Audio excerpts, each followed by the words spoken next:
So I saw It Chapter 2 this weekend, and I honestly can't decide if it was a masterpiece or one of the stupidest things I've ever seen in my life. Now, if you've been around since the Dr. Sleep video, which was holy shit, I've been depressed for a while months ago, you probably already know that I'm not the biggest fan of Stephen King. I mean, I could go on for an entire video about all the things I dislike that he tends to do in his stories, or you could just go watch this movie, because it is the most absurd hodgepodge of Stephen King-y bullshit I have ever seen put to screen, which honestly had me sitting in the theater questioning whether or not the director was just making fun of him the whole time, and it seemed like he was doing it so subtly that Stephen King himself just didn't even notice. I mean, he makes an extended Stan Lee type cameo where he's cracking jokes about how the endings of his books all suck.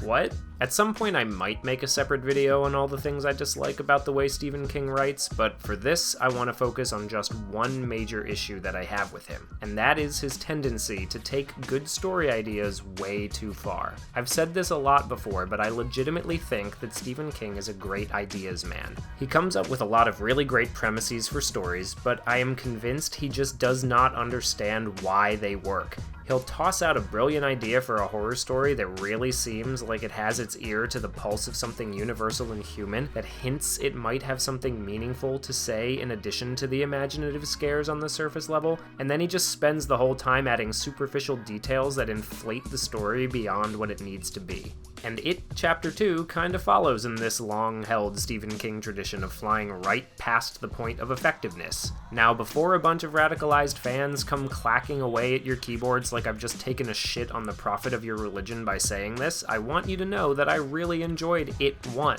It's not perfect by any means, but it's a good example of striking a decent balance between the two things I mentioned before. On the surface, it's about a group of kids who have to fight a supernatural spooky clown that kills children in their town, and it also speaks to something we all have experience with: confronting childhood fear. Most of the characters have a nice arc, and they all learn by the end that if you don't give fear power over you, it can't hurt you. Not all of the arcs are handled great, but they are all pretty much there, and the best part is that it works, regardless of whether or not we know where the clown comes from or what kind of creature it is. It represents what it represents. It exists in the world of the story as a monster that eats fear, and it exists symbolically as a fear to be overcome. And that's the problem with the second movie. By the end of the first one, the story has already said everything it needed to say. The second movie is about the kids from the first one all returning to town having forgotten the events of the first movie. And to give Stephen King some credit here, this works the way it's executed in the book because the kids' storyline and the adult storyline are reflective of one another. They're dealing with the same problems that they dealt with as kids, and we don't know how or if they were ever resolved, so we are learning that along with them as they try to get over the obstacle again. But when you separate these two storylines into two different movies, you just end up making the same movie twice with different casts.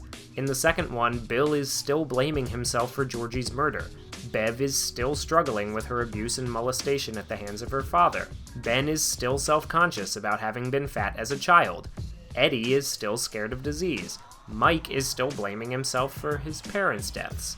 The only one who gets some further exploration of his character is Richie, and he has so little screen time that this boils down essentially to Pennywise harassing him for being in the closet. And this brings me to my next point. This time, it's way goofier because most of the scary stuff that's happening is really fucking childish. A fortune cookie turns into an eyeball at one point, which as a kid might be a kind of scary fever dream, but as an adult it's just silly. The scene from the trailer where the old lady gets naked and sneaks around behind Beverly is objectively hilarious. At one point, Pennywise actually taunts Ben by saying, "All those sit-ups, but you'll always be a big fatty fatso." And those ones maybe could be unintentional, but several of the scare scenes were very blatantly played up as comedy, which is why I have a sneaking suspicion that this was all a huge joke at Stephen King's expense. To the movie's credit, it did cut out most of the dumb shit explaining what Pennywise is. It doesn't go into the whole giant turtle backstory or really explore the idea that Pennywise is some kind of alien, which has always been the weakest part of it. But even so, the movie still ends up as just a really unnecessary repeat of the first one that feels almost like a parody a lot of the time. If you decide to see this movie, I recommend going at it as if it were a horror comedy. It's legitimately really funny in a lot of places, and it also ends in the most absurd way possible. If you don't want to be spoiled for the ending, skip to here. I'll give you a few seconds of silence to get ready. Okay, here we go. Pennywise has become a giant scorpion thing, and adhering to one of my favorite tropes in Stephen King's bullshit playbook, the minority character somehow explains the metaphysics of the monster to the rest of the characters just in time to save the day. Mike tells the crew that all beings must obey the rules of the shape which they inhabit, which is just a fancy way of saying, if it bleeds, we can kill it. Basically, if they get Pennywise to shrink down to normal clown size, they can just kill him, which would imply that the whole time he's been harassing them out in town, if one of them just bought a gun and learned to shoot it, none of this would have happened. But let's move on. Their original plan is to lure Pennywise into a tiny cavern so that he'll have to get smaller to chase them. He does not let them get into the tiny cavern, so all hope seems lost until Mike says out loud, well, there's more than one way to make someone small. And I shit you not, I said out loud in the theater, oh what, like bully him? Fully expecting this to be a joke, but then Bev says, yeah, we can make him feel small. And I proceeded to watch in hysterical fascination as this entire movie ends with a bunch of full-grown adults roasting Pennywise and calling him names, just relentlessly bullying him until he shrinks to the size of a baby doll so they can pluck his heart out and squash it. So I guess let that be a lesson to you kids. Sometimes bullying is the answer.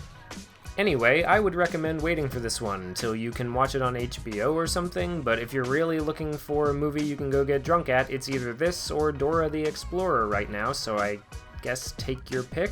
I don't know, that's the video. Go home. I don't have anything left to say right now.